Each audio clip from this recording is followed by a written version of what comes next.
ఒకప్పుడు గౌరవ్ అనే యువకుడు ఒక చిన్న పట్టణంలో నివసించేవాడు. అతను చాలా సోమరివాడు మరియు నిరంతరం వాయిదా వేసేవాడు.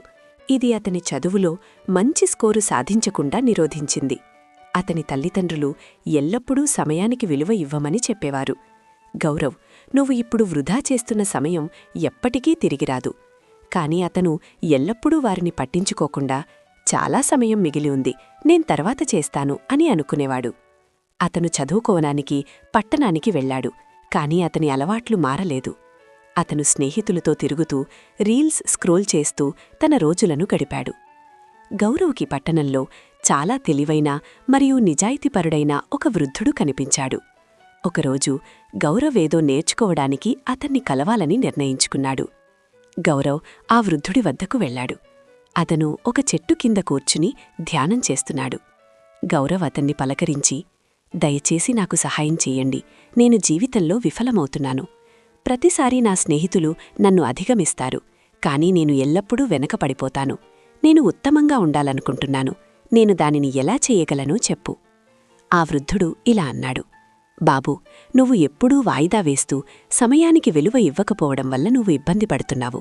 సమయం విలువను అర్థం చేసుకోవడానికి సహాయపడే ఒక కథ చెబుతాను. ఆ వృద్ధుడు ఇలా అన్నాడు, ఒకప్పుడు చాలా దయగల రాజు ఉండేవాడు. అతను తన ప్రజలను ప్రేమించాడు మరియు వారికి సహాయం చేశాడు. ఒకరోజు అతను చాలా సోమరీ మరియు పేదవాడైన వ్యక్తిని కలిశాడు. అతనికి డబ్బు లేదు, ఉద్యోగం లేదు, గౌరవం లేదు. అతను ఎప్పుడూ తన సమస్యలకు ఇతరులను నిందించేవాడు. రాజు అతని జీవితం మరియు అతని కష్టాల గురించి అడిగాడు. ఆ వ్యక్తి, నేను ఏమీ చెయ్యలేనని ప్రజలు ఎందుకు చెబుతారో నాకు తెలియదు. నేను ఉద్యోగం కోసం వెతుకుతున్నప్పుడల్లా అందరూ నన్ను నిరాకరిస్తారు. ఆ వ్యక్తి పట్ల రాజు జాలిపడ్డాడు. రాజు అన్నాడు, ఒక ఒప్పందం కుదుర్చుకుందాం. సూర్యాస్తమయానికి ముందు నా ఆస్థానానికి వచ్చి మీరు తీసుకెళ్లగలిగినంత బంగారం మరియు వెండిని తీసుకో, అవన్నీ నీవే అవుతాయి అని అన్నాడు. ఆ వ్యక్తి ఎంతో సంతోషించి రాజుకు కృతజ్ఞతలు తెలిపాడు. అతను ఇంటికి పరిగెత్తి తన భార్యకు జరిగినవన్నీ చెప్పాడు.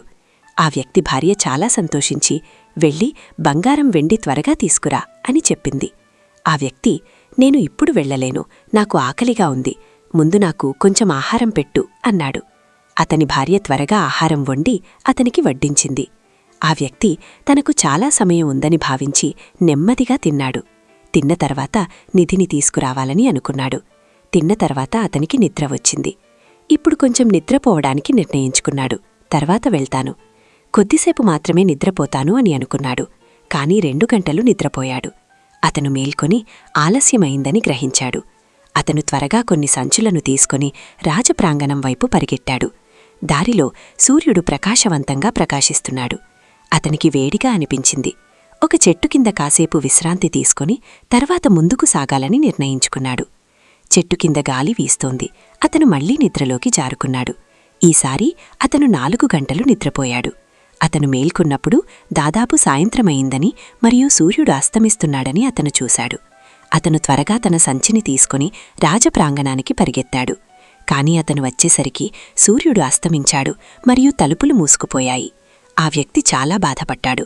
సమయం విలువ అర్థం కాకపోవడంతో అతను ధనవంతుడయ్యే గొప్ప అవకాశాన్ని కోల్పోయాడు.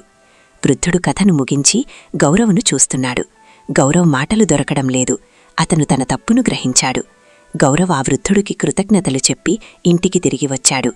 సమయం విలువైనదని మరియు దానిని వృధా చెయ్యకూడదని అతను గ్రహించాడు. ఆ రోజు నుండి గౌరవ్ తన లక్ష్యాల కోసం పనిచేయడం ప్రారంభించాడు. అతను తన వాయిదా వేసే అలవాటును అధిగమించి చాలా ప్రయోజకుడయ్యాడు. కొన్ని రోజుల్లోనే అతను తన స్నేహితులందరినీ అధిగమించి కాలేజ్లో అత్యంత తెలివైన విద్యార్థి అయ్యాడు. ఈ కథ మనకు సమయం అత్యంత విలువైన ఆస్తి అని నేర్పుతుంది. మనం దానిని పనికిరాని విషయాలపై వృధా చేస్తే మనకు విచారం తప్ప మరేమీ ఉండదు. సరైన సమయంలో ప్రతి అవకాశాన్ని మనం ఉపయోగించుకోవాలి. ఎందుకంటే కోల్పోయిన సమయం ఎప్పటికీ తిరిగిరాదు. కాబట్టి ఈ రోజు నుండి మీ సమయాన్ని సద్వినియోగం చేసుకోండి మరియు మీ లక్ష్యాలపై దృష్టి పెట్టండి. ఫ్రెండ్స్, మీరు ఈ కథను నచ్చినట్లయితే దయచేసి వీడియోను లైక్ చేయండి మరియు మీ స్నేహితులతో షేర్ చేయండి. మీరు ఇలాంటి మరిన్ని స్ఫూర్తిదాయకమైన కథలను వినాలనుకుంటే మా ఛానల్ను సబ్స్క్రైబ్ చేయండి.